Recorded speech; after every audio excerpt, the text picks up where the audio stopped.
समण संघ आज का जो हमारा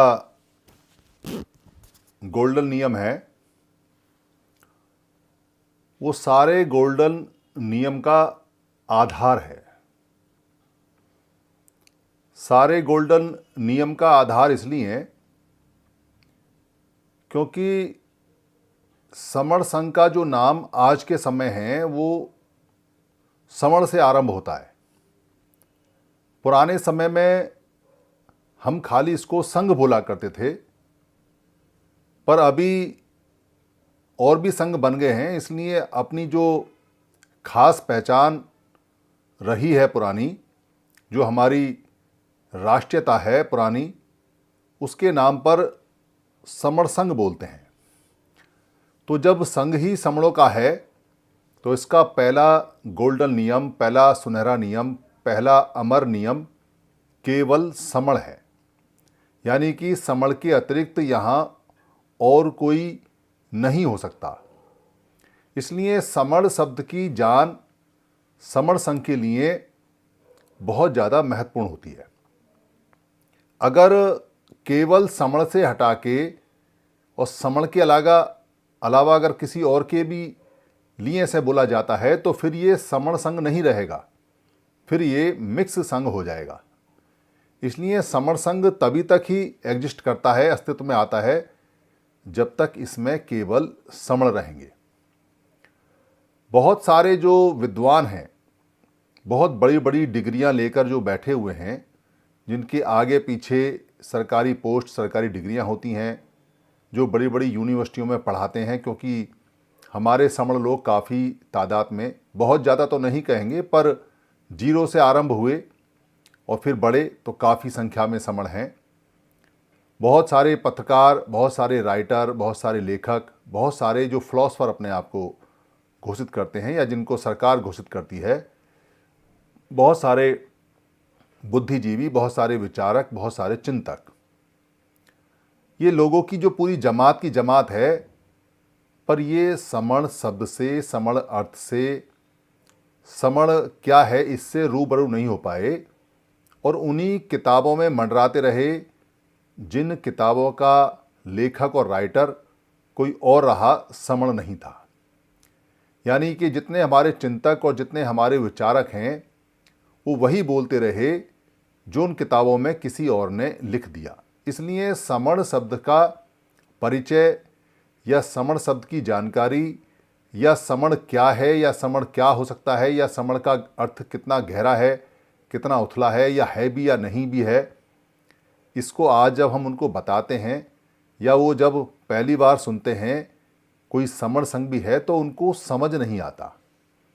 बहुत ज़्यादा अगर कहीं ध्यान लगाते हैं तो बस इतना ही समझ में आता है कि बुद्ध को महासमण बोलते थे।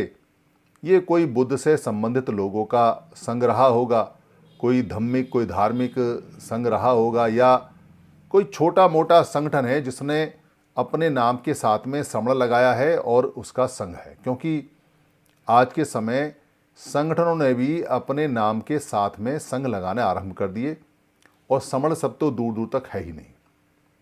इसलिए सबसे पहले ये समझें, जब किसी को समझाएं कि समण है क्या और समण का अर्थ क्या है, समण शब्द पूरा का पूरा होता कैसा है। अगर आप किसी को ये समझाने में कामयाब हो गए कि हम समण हैं, गारब से कहो हम समण हैं, गर्भ से कहो हम समण हैं। गारब पाली भाषा में बोलते हैं, गारब का मतलब होता है श्रद्धा। श्रद्धा का मतलब विश्वास के साथ कहो कि हम समण हैं, या आवाज़ दो हम समण हैं। या समणों का सबसे पुरातन जो संघ है वो समण संघ है। समण शब्द को अगर आप समझाने में कामयाब हो गए तो समण संघ को लगभग पूरा आप उसे समझा दोगे, बाकी उसके खून में है, सिर्फ उसको याद दिलाना है कि वो समण है। इसलिए ये जानकारी सभी के पास पूरी होनी चाहिए कि समण का अर्थ क्या है और समण कौन सा शब्द है, पहले कहाँ था, अब कहाँ है और कहाँ से कहाँ चलकर कहाँ आकर फिर दोबारा से हमको मिला है। समगण, सम जो शब्द बना हुआ है पाली के अंदर, सम का मतलब होता है बराबर वाले, समता वाले, और सम का एक अर्थ होता है शांति वाले, सद्भावना वाले, अच्छे लोग। तो सम दोनों में आता है, और जो कोई ऐसा व्यक्ति होता है जो समानता वाला होता है उसको समक भी बोलते हैं। पर अगर सम में गण लगा दें और दोनों शब्दों को मिला के बोलें तो समगण हो जाता है, और समगण का ही शॉर्ट जो अर्थ है वो है समण, और समणा समणी या सामणेर। ये समण से बहुत सारे शब्द बनते हैं। इसका मतलब जो शांति प्रिय लोग थे, जो बराबरता में विश्वास रखने वाले लोग थे, उनका जो समूह है, उनका जो पूरा गण है, गण माने लोगों का समूह, उसको समण बोलते हैं। या एक व्यक्ति को, समक को भी समण बोलते हैं, और जो महिला है उसको समणी बोलते हैं। इसका जिक्र बार बार मिलता है, समणा, समणो, समणी, बहुत सारे जिक्र मिलते हैं। ये सारा जो समण है वो प्राचीन हमारी राष्ट्रीयता रही है। राष्ट्रीयता इसलिए रही है क्योंकि अगर आप अपने आप को ये ढूंढोगे कि आप क्या हो, या किसी सामने वाले व्यक्ति को जब आप समझाओगे और उससे पूछोगे कि आप ये बताइए कि आप क्या हैं, तो थोड़ी देर के लिए तो वो चकरा जाएगा, पर जब उसे होश आएगा तो वो अपनी आइडेंटिटी, अपनी पहचान बताएगा। क्या पहचान बताएगा?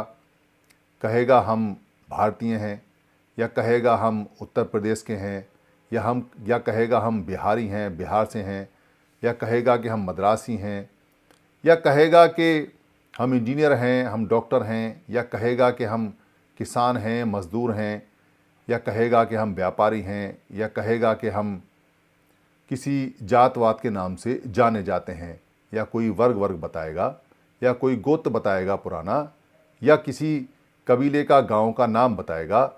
ये सारी चीज़ें वो बताएगा। पर आप अगर उससे ये पूछेंगे कि आपने जो पहचान है आपकी, जो राष्ट्रीयता है आपकी, वो क्या है, तो कहेगा कि हम भारतीय हैं। पर भारत शब्द तो अभी आया है। भारत शब्द कोई ज़्यादा पुराना शब्द नहीं है। भारत से पहले उसकी राष्ट्रीयता क्या थी, अगर आप ये उससे पूछेंगे तो वो बता नहीं सकता। कोई भी नहीं बता सकता।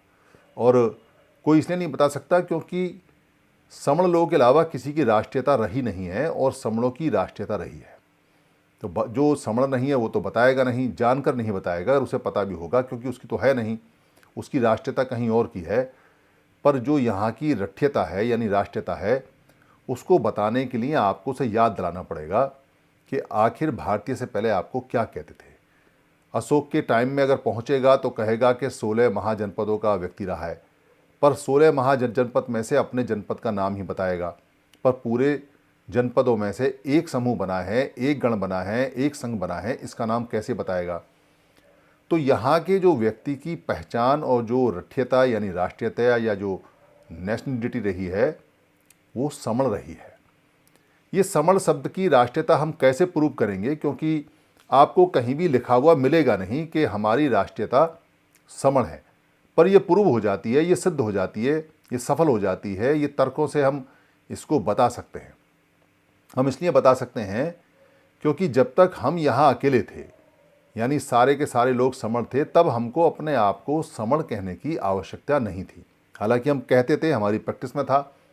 पर जब तक कोई गैर समण ना हो, कोई समण ना हो जो हमारे समूह से, हमारे गण परिषद से ना हो, हमारे कबीले से ना हो, हमारे 16 महाजनपद से ना हो, और कोई व्यक्ति अगर बाहर से आए तो क्या कहेंगे। जो इंग्लिश में है उसको फॉरेनर बोलते हैं, यानी फॉरेन पार्ट, बाहर का बाह्य पार्ट बोलते हैं, बाहरी हिस्सा बोलते हैं। पर हमारे यहाँ तो ऐसा शब्द ही नहीं था। हमारे यहाँ देसी और विदेशी शब्द नहीं थे। देसी और विदेशी शब्द बाद में बने हैं। हमारे यहाँ कोई भी ऐसा शब्द नहीं है जो हम बाहर के व्यक्ति के लिए बोल सकें।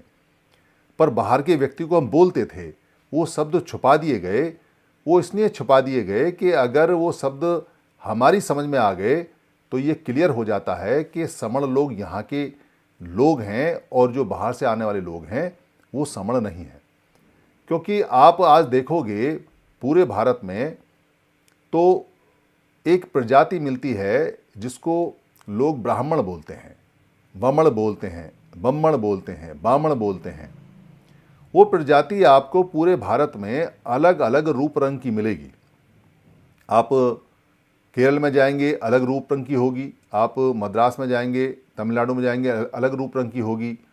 आप अगर इधर जाएंगे ऊपर मंगोल के ऊपर तो मंगोल जैसे चेहरों की, पहाड़ जैसी चेहरों की मिलेगी। आप अगर कश्मीर में जाएंगे तो कश्मीर जैसे चेहरों की मिलेगी। आप अगर मध्य एशिया में जाएंगे तो अलग तरह की मिलेगी, आप अगर मध्य भारत में जाएंगे तो अलग तरह की मिलेगी, आप राजस्थान में जाएंगे तो अलग तरह की मिलेगी।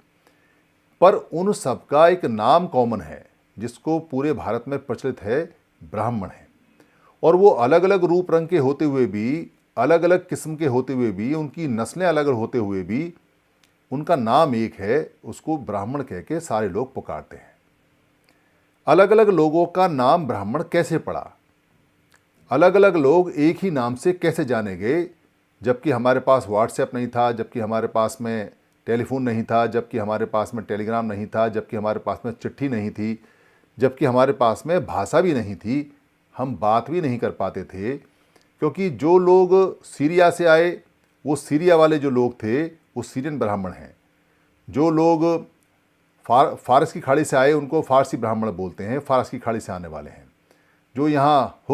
जो यहाँ शक आए या हूण आए या यवन आए वो अलग भाषा लेके आए, उनके रूप रंग अलग थे। जो मंगोल से आए उनकी भाषा अलग थी, उनके रूप रंग अलग थे। जो चाइना की तरफ से आए उनके रूप रंग अलग थे, वो अलग तरह के थे। मगर सभी लोग ब्राह्मण या वमन या वामन के नाम से जाने जाते हैं। इसका मतलब ये है कि उनको कुछ लोगों ने नाम दिया और उन्होंने एक ही नाम दिया उन सबको पूरे भारत में, तो एक ही शब्द प्रचलित हुआ। जो भी बाहर से आया, जो भारत में नहीं रहता था, उसको उन्होंने वाह्य कहा, वमन कहा, वम कहा। वम माने वैसे तो ब्रह्मण माने तो घृणा भी होती है, ब्रह्मण का जो अर्थ है वो घृणा है, पर वम माने उल्टा या उल्टी होती है। और जो वमन है इसका मतलब वम प्लस गण, उल्टे लोगों का समूह। यानी जो हमारी तरह सीधे नहीं है, हमने उनको उल्टे कहा, विपरीत कहा, क्योंकि हमारे जैसे नहीं है, सम नहीं है, वम है, इसलिए वाम पक्ष होता है। तो सम नहीं है, वम नहीं है, तो उनको हमने वमन कहा। तो वमन के नाम से ही जाने चाहिए थे, पर भारत में उनको वमन की वजह ब्राह्मण कहते हैं। तो हम लोग जो समण थे उनका शब्द कहाँ गया? वमन का ब्राह्मण हो गया, समण का क्या हुआ? पर यह शब्द जैसे ही बताया जाता है कि समण का श्रवण कर दिया गया, वैसे ही शीशे की तरह पूरा का पूरा पिक्चर क्लियर हो जाती है। अब समझ में आ जाता है कि पाली में जो लोग समण थे उनको श्रवण कर दिया गया, और जो लोग पाली के अंदर वमन थे, ब्रह्मण थे, उनको ब्राह्मण या बामण या बम्मण कहा गया। यानी लोग यही हैं, लोग कहीं गए नहीं, सिर्फ उनके नाम बदले। नाम बदल जाते तो भी कोई दिक्कत नहीं होती, पर नाम के साथ साथ में उनकी जो पहचान का जो काम था वो भी बदल के उनको बताया गया। और ये पॉसिबल तब हुआ जब लोग अपने ज्ञान को, अपनी संस्कृति को, अपने आचार व्यवहार को और अपनी कल्चर को भूलकर दूसरों की किताब और दूसरों के श्लोक और दूसरों के मंत्र और दूसरों के नाटक, दूसरों के मंचन और दूसरों के प्रचार में उलझ गए। अगर आप किसी गलत बात का लगातार प्रचार करते रहेंगे तो आप अपनी सही बात तो भूल ही जाएंगे, उसकी गलत बात भी सही हो जाएगी। ये प्रचार का एक तरीका होता है, प्रचार का एक दम होता है, प्रचार का असर होता है। और वही हुआ कि समण शब्द तो भूले, साथ ही साथ श्रवण शब्द की जो बुराइयां थी वो भी हमने एडॉप्ट कर ली, उनको हमने सही मान लिया। और वमन शब्द, जो वम लोग थे, जो सिर्फ याचक थे, वो जो सिर्फ याचना करते थे, कोई काम नहीं करते थे, उनको हमने सब कुछ मान लिया। ना केवल सब कुछ मान लिया, उनसे हम अपनी बातें और अपनी गूढ़ बातें और अपने जो पूरा भविष्य है उसका फैसला भी उनके हाथों में हमने दे दिया। ये सिर्फ एक प्रचार कारण और जो बातें हम पुरानी भूल गए उसके कारण हुआ है। तो ये सिद्ध होता है कि जो वमन लोग हैं उनको नाम यहाँ के लोगों ने दिया, इसलिए उनकी एक पहचान है, उनकी एक आइडेंटिटी है, उनका नाम हमने किया, उनका नामकरण हमने किया।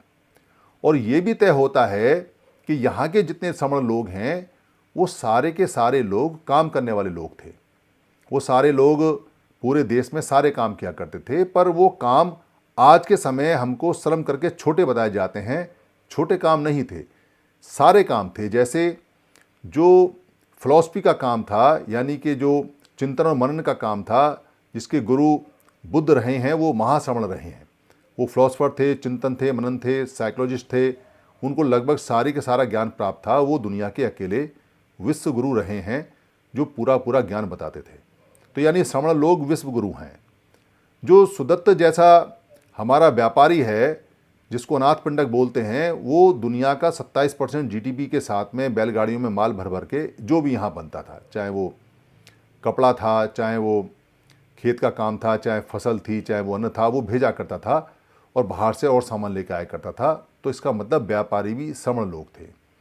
जो सम्राट अशोक या चंद्रगुप्त मौर्य ने जो पहली सेना बनाई, सेना चंद्रगुप्त मौर्य ने बनाई, तो सेना में शामिल होने वाले लोग सारे सारे समण थे। यानी कि सेनापति का चंद्रगुप्त मौर्य और जो सेना थी सारी सारी समणों की थी। तो हम वॉरियर रहे हैं, सेनापति रहे हैं, सैनिक रहे हैं।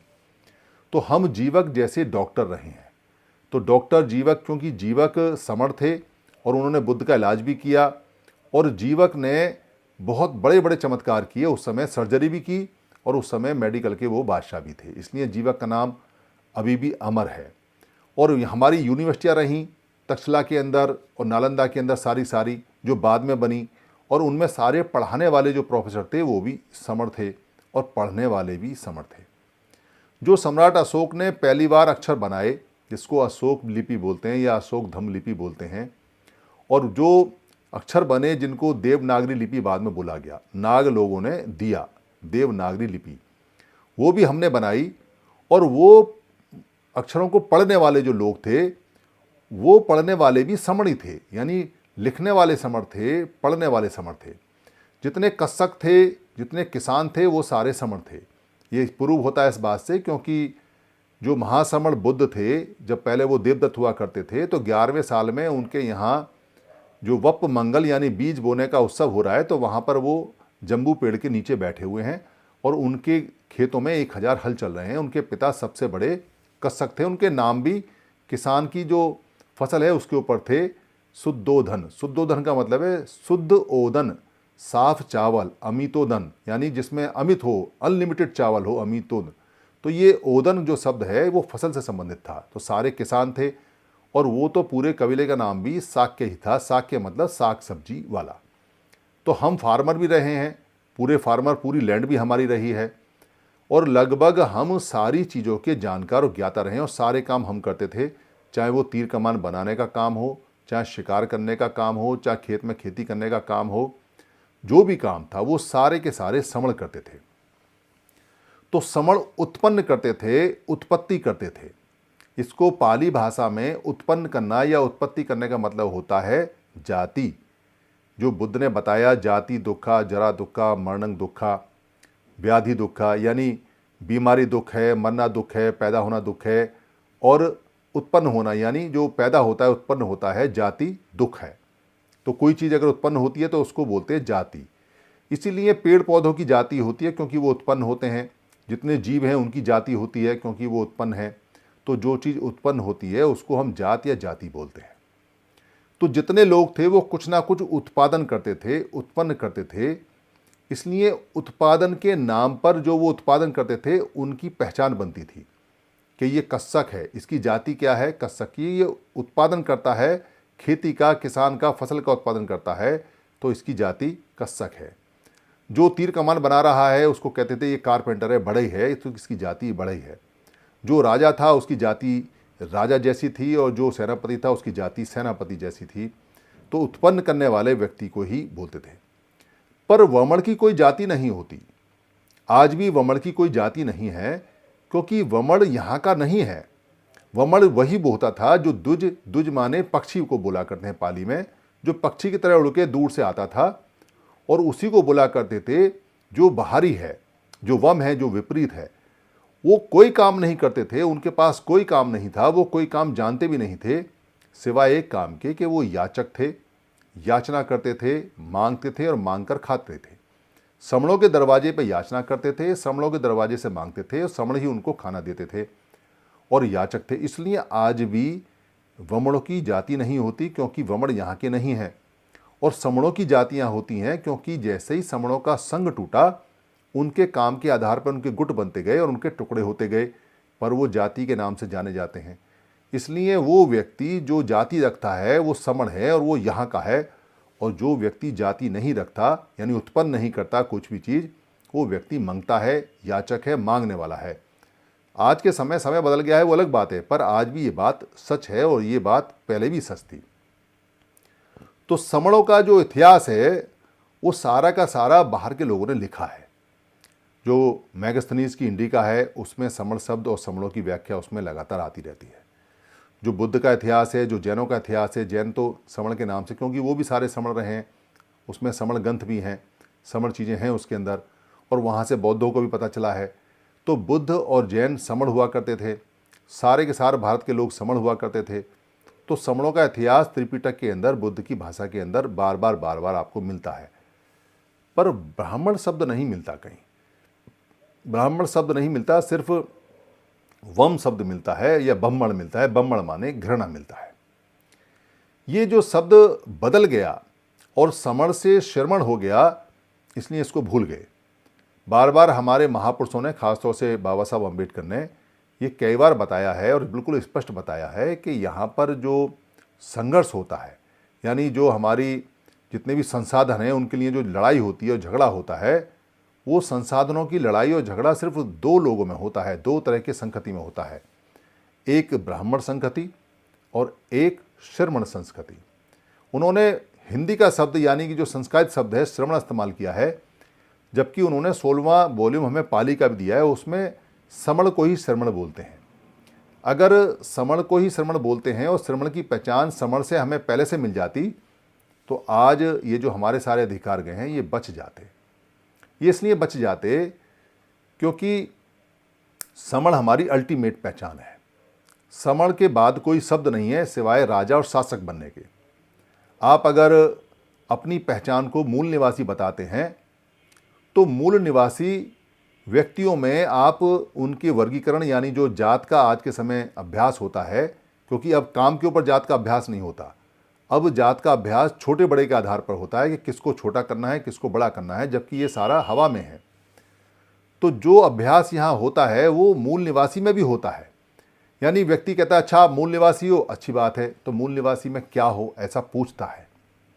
अगर आप अपनी पहचान बहुजन में रखते हैं तो बहुजन शब्द में जब ये आता है कि भाई बहुजन में है, तो बहुजन वाला पूछता है आपसे कि अच्छा आपकी पहचान क्या है। वो दरअसल आपकी आज के समय जो जाति का अभ्यास है वो पूछना चाहता है। पर अगर आप समण कहते हो तो फिर सामने वाला व्यक्ति आपकी जाति नहीं पूछ सकता, आपकी कोई और चीज़ नहीं पूछ सकता और आपको बताने की आवश्यकता भी नहीं है। क्यों? क्योंकि मूल निवासी का जो उल्टा शब्द है उसको बोलते हैं विदेशी, और जो बहुजन का विलोम शब्द है, उल्टा शब्द है, उसको बोलते हैं अल्पजन। पर समण का जो उल्टा शब्द है वो वमण है। तो समण जो लोग हैं उनकी कोई आज के समय की जो जाति है, वर्गीकरण है, वो पहले नहीं हुआ करती थी। काम आधारित उनकी पहचान थी, पर उनकी राष्ट्रीय पहचान समण थी। काम कोई भी करे पर उसको समणी बोला करते थे। पुरानी समय में, पुरानी डिक्शनरी में जो पाली का इतिहास है उसमें कास्ट सिस्टम आज की तरह का नहीं है कहीं भी, वहाँ सिर्फ समण ही है। और जब वमण यहाँ आए तो समण और वमण सिर्फ दो हैं। वमणों ने यहाँ वर्गीकरण बनाए, उन्होंने जात नहीं बनाई, क्योंकि जात नहीं बना सकते वो, क्योंकि वो कोई काम नहीं करते थे, कुछ उत्पादन नहीं करते थे। जात उसी की होती है जिसका उत्पादन होता है। तो उन्होंने यहाँ की महिलाएं इस्तेमाल की, क्योंकि महिलाएं लेके नहीं आए। तो यहाँ की महिलाएं इस्तेमाल करने के बाद उन्होंने जो अपना वर्गीकरण किया वो एक पायदान और ऊंचा किया। उन्होंने अपने आप को उसी हिसाब से वमण बताया जो हम बताते थे। बाद में उन्होंने उसको ब्राह्मण किया, और जो बच्चे पैदा हुए उन बच्चों को संकर वर्ण बताया, यानी हाइब्रिड, मिक्स ब्रीड, जो समण का और वमण का मिक्स ब्रीड था, क्योंकि महिलाएं समणी थीं और वो लोग, तो उनके समणों में मिक्स लोग पैदा होने लगे। तो वर्गीकरण 3 हो गए रंग के आधार पे, क्योंकि वर्ग का मतलब, जो वर्ण उन्होंने लिखा, वर्ण का मतलब होता है रंग। वर्ण बोलते हैं पाली में रंग। उनका रंग था श्वेत यानी कि सफ़ेद, और सफ़ेद को हम लोग बोलते थे अवर्ण यानी बिना रंग का, उनको अवर्ण बोला करते थे। और हम अपने आप को सवर्ण जितने भी थे वो सवर्ण बोला करते थे, यानी कि सुनहरे रंग का, निज रंग का, काले रंग का, डार्क रंग का, हिरन जैसे रंग का, गोल्ड तो बाद में आया, गोल्ड जैसे रंग का, या सूरज के ढलते हुए जैसे रंग का, या सूरज के उगते हुए जैसे रंग का, या फसल के पकने जैसे रंग का, हम इसको बोला करते थे। और जो इन रंगों से, सवर्ण से यानी हम सवर्ण और वो अवर्ण से जो मिलके बना उसको बोला संकर वर्ण यानी मिक्स रंग। ये 3 वर्ण हुआ करते थे। पर उन्होंने जो बाद में एक वर्गीकरण और किया डिफ्रेंशिएट करने के लिए अपने लिए, तो उन्होंने जो छत वाले लोग होते थे या जो खेती वाले लोग होते थे उनको खेती और क्षत्रिय कहना शुरू किया, और जो व्यापारी लोग होते थे, वैश्य लोग होते थे या वैश्या होती थी, वैश्य माने नर व्यापारी बेचने वाला और वैश्या मतलब नारी बेचने वाली जो सामान बेचती थी, तो उन्होंने अलग से एक वैश्य और वैश्या और छत वाला क्षत्रिय या खेत वाला खेतिया को क्षेत्रीय भी एक अलग से वर्ण बना, पर जातियां नहीं बनी। इसलिए कोई विद्वान अगर बहस करना चाहे और कोई हमारा जो समण है वो बहस में हिस्सा लेना चाहे, बेशक उसको कुछ पता नहीं है, कोई चिंता की बात नहीं है, बेशक उसने कुछ नहीं पढ़ा, कोई घबराने की बात नहीं है। सामने वाले से प्रश्न करना चाहिए कि आप हमें ये बताओ कि आपकी आइडेंटिटी क्या है, आपकी राष्ट्रीयता क्या है, आपकी पहचान क्या है। वो ये छोटी मोटी पहचान बताएगा, या तो भारतीय या कोई कास्ट या कोई वर्ग या कुछ प्रोफेशन वगैरह बताएगा, पर वो ये नहीं बता सकता कि बुद्ध से पहले हमारी पहचान क्या थी, बुद्ध के समय हमारी पहचान क्या थी, अशोक के समय हमारी पहचान क्या थी, अशोक के समय हम क्या बोले जाते थे। पर अगर आप उसे याद दिलाओगे कि श्रमण बोला जाता था, तो वो कहेगा हाँ श्रमण, हमारी जो संस्कृति थी श्रमण थी, क्योंकि यही पढ़ा है उसने। वो श्रमण के लिए एकदम राजी हो जाएगा, और श्रमण संस्कृति यानी श्रमण संस्कृति और वमण यानी ब्राह्मण संस्कृति के लिए एकदम एग्री हो जाएगा, क्योंकि उसको ये पढ़ा है, उसने पढ़ाया है।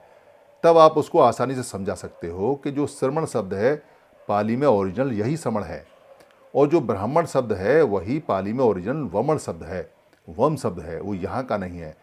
यही कारण है कि पूरे भारत में ब्राह्मण वमण के नाम से इकट्ठे हो गए, जिनकी संख्या बहुत थोड़ी है। उनको ये डर रहता था कि इन लोगों को अपनी पहचान अगर पता चल गई तो हम फिर अल्पजन हो जाएंगे, हमें इनकी गुलामी सहनी पड़ेगी, हमें इनका जो रूल है मानना पड़ेगा, इनकी आज्ञा माननी पड़ेगी। और हजारों साल तक उन्होंने आज्ञा मानी भी है, क्योंकि याचक तो ये आज्ञा मानता ही है, जो भिखारी है वो तो आज्ञा मानता ही है। इस स्थिति में ना आ जाए वो दोबारा से, इसलिए अपने आप को तो वो इकट्ठा करके वमण या ब्राह्मण समाज उन्होंने बनाया और अपना संघ बनाया। पर हमारा संघ हमें याद ना आ जाए, हमारी यूनिटी हमें याद ना आ जाए, हमारा श्रमण शब्द हमें याद ना आ जाए, इसलिए हमको उन्होंने मोस्टली जो हमारी उत्पत्ति के नाम थे, जाति के नाम थे, उससे ही इंगित किया और उसी में उनको उलझा के रखा, और वो उलझकर टुकड़ों में टूट गए। एक अगर कहीं वमण होता है तो उसके पास अगर 10,000 आदमी आसपास रहते हैं तो वो सारे के सारे समण होते हैं, पर टुकड़ों में टूटे हैं, उनको पता नहीं है कि वो समण हैं, इसलिए दिक्कत है। इसलिए अगर आप किसी को ये बताते हैं कि आप समण हैं, तो समण के अलावा कुछ और बताने की आवश्यकता नहीं है। अगर आप समण हैं और समण के बाद भी आप ये कहते हैं हमारी तो जात ये, हमारा तो गोत्र ये, हमारा तो वर्ग ये, हमारा तो क्षेत्र ये, तो फिर आप समण नहीं हैं, फिर आप उनके जाल में उलझे हुए वो पक्षी हैं जिसकी जान बचने वाली नहीं है। ये सिस्टम है। और अगर आपने सिर्फ यही कहा, अपने घर के दरवाजे पे ये लिख दिया कि गारव से कहो, गौरव भी कह सकते हैं आप, गर्व भी कह सकते हैं, पाली का शब्द गारव है, गारव से कहो हम समण हैं, गारव से कहता हूँ मैं समण हूँ। अपनी गाड़ी पे लिखवाते हैं गारव से कहता हूँ मैं समण हूँ। आप ये कहते हैं आवाज़ दो हम समण हैं, आप कहते हैं कि हमारा संघ समण संघ, आप कहते हैं कि मेरी मूल पहचान समण है, मैं पैदाइशी जन्मजात समण हूँ। फिर आपको किसी सर्टिफिकेट की, किसी की जानकारी की या किसी की मान्यता की आवश्यकता नहीं है, फिर आप एक साथ ही इकट्ठे हो जाते हैं। ये इतना चमत्कारिक शब्द है, आपने चमत्कार में कभी यकीन किया हो ना किया हो, पर आप कर सकते हैं कि ये शब्द जैसे जैसे आगे बढ़ेगा वैसे वैसे आपके मुक्ति के जितने दरवाजे बंद किए हैं वो एक ठोकर में खुलते चले जाएंगे, सिर्फ एक शब्द से। चाहे आपके पास शिक्षा हो या ना हो, चाहे आपके पास ज्ञान हो या ना हो, चाहे आपके पास पैसा हो या ना हो, चाहे आपके पास अच्छा शरीर हो या ना हो, चाहे आपके पास मकान हो या ना हो, चाहे आप बेशक टुकड़ों में टूटे हुए हैं, चाहे बेशक आपका कहीं सब कुछ जा चुका है, पर एक शब्द के जाने से ये सारी चीज़ें गईं और उस शब्द के आने से ये सारी चीज़ें आ जाएंगी। ये चमत्कार दुनिया में होते रहते हैं। दुनिया में जिन लोगों ने भी कामयाबी पाई है वो कोई ना कोई झूठा सच्चा शब्द पकड़ लेते हैं और उस झूठे सच्चे शब्द का इतना प्रचार करते हैं कि लोगों को लगता है कि जो शब्द दिया है वही सच है। और यहाँ तो सच्चा शब्द है, यहाँ तो हमारे पुरखों का और हमारे महाश्रमणों का और हमारे बुद्ध से भी पहले जो हमारा संघ था उसका शब्द है। हमारा मूल है, इसको पाली में चेक कर सकते हैं, इसको मेगास्थनीज की किताब में चेक कर सकते हैं, इसको आप बुद्ध के त्रिपिटक में चेक कर सकते हैं, और अगर चेक ना भी करना चाहें तो श्रमण का समण होता है, ये आपको हर एक डिक्शनरी में मिल जाएगा। तो ये जो हम कहते हैं बार बार कि केवल समण हम इसलिए कहते हैं क्योंकि हम कोई राजनीतिक मंच नहीं है। देखिए, राजनीति के अंदर तो आपको हर एक आदमी का हाथ जोड़ना पड़ेगा। राजनीति की जो आइडियोलॉजी होती है या विचारधारा होती है सिर्फ एक होती है, एनी हाउ, हर हालत में जीतना। साम दाम दंड भेद छल कपट युद्ध होता है, जीतना होता है। पर संघ राजनीति से बहुत बड़ा होता है, क्योंकि संघ में हार जीत नहीं होती, संघ में सिर्फ जीत होती है। संघ में नेवर, कभी हार नहीं होती, संघ कभी नहीं हारते, क्योंकि संघ कभी जुआ नहीं खेलते, संघ कभी इस तरह का नहीं लगाते कि वोट हमें आई तो जीत गए और वोट नहीं आई तो हार गए, ये जुआ होता है। संघ हमेशा इसलिए जीतता है क्योंकि संघ में एक विचारधारा होती है, विपरीत विचारधारा का वहाँ जिक्र ही नहीं होता। संघ में सारे लोग एक ही मत के होते हैं। संघ एक शक्ति के रूप में होता है।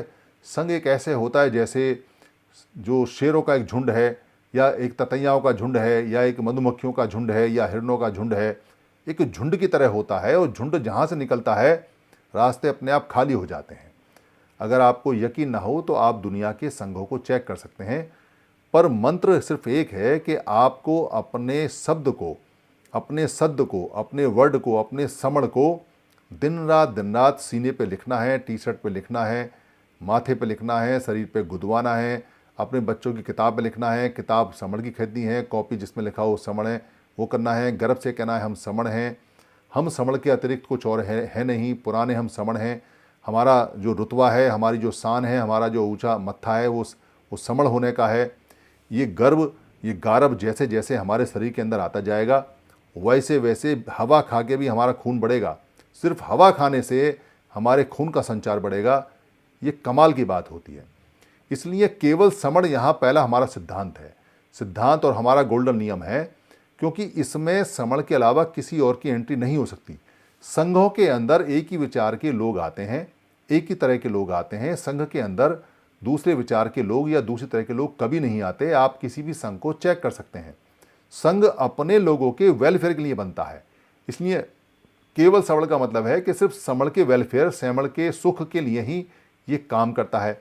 इसलिए समण और केवल समण हमारा सबसे पहला जो गोल्डन नियम है, हम उसी के ऊपर सारा का सारा बेस होकर चलते हैं। कोई लिबरल आदमी आ सकता है, कोई बहुत ज़्यादा ज्ञानी आ सकता है, वो कहेगा कि नहीं ये तो आप भेदभाव कर रहे हैं, ये तो कट्टरता है, ये तो फलानी बात है, ये तो ढलानी बात है। तो उसको समझाना चाहिए कि भाई हम चुनाव नहीं लड़ रहे हैं, हमारी चुनाव की आइडियोलॉजी नहीं है। अगर कोई समर संघी चुनाव लड़ने जाता है तो जा सकता है, उसके बाद के नियम है जब आएंगे, पर वहाँ वो जाके वमनों के हाथ जोड़े, वमनों का खुश करे, उनकी वोट ले, अपने हिस्से में उनको करे, वो उसका धर्म है, वो उसका धम्म है, वो उसका राइट है, वो करे। पर संघ अपने ही लोगों के पास जाता है और संघ में अपने ही लोग आ सकते हैं, ये उसका धम्म है, ये संघ का नियम है। इसलिए हम कोई भेदभाव या कट्टरता नहीं कर रहे हैं। आप दुनिया के किसी भी संघ को उठा के देखेंगे, ये संघ का बेसिक नियम है कि संघ एक ही तरह के लोगों का बनता है और जिनके लिए बनता है उन्हीं के लिए काम करता है, उन्हीं के सुख के लिए काम करता है, और संघ कभी खाली हाथ नहीं आते। इसलिए जो समण संघ, जो समण शब्द है और केवल समण है, वो बहुत अच्छा है, बहुत अच्छा है। इसको आप लगातार लोगों से इसकी व्याख्या करें, इसका जिक्र करें, इसको लिखें, इसको वीडियो बनाएं, वीडियो सुनें, वीडियो करें। समण की कई सारी वीडियो हमारे पास हैं, उनको देखें और इस गोल्डन नियम का लगातार अभ्यास करके इसका जिक्र करें और लोगों को बताएं। मेरे अगर इस किसी वक्तव्य में अगर कोई त्रुटि हुई है, कोई गलती हुई है तो संघ मुझे माफ़ करे, संघ मुझे माफ़ करे, संघ मुझे माफ़ करे। संघं नमामि, संघं नमामि, संघं नमामि।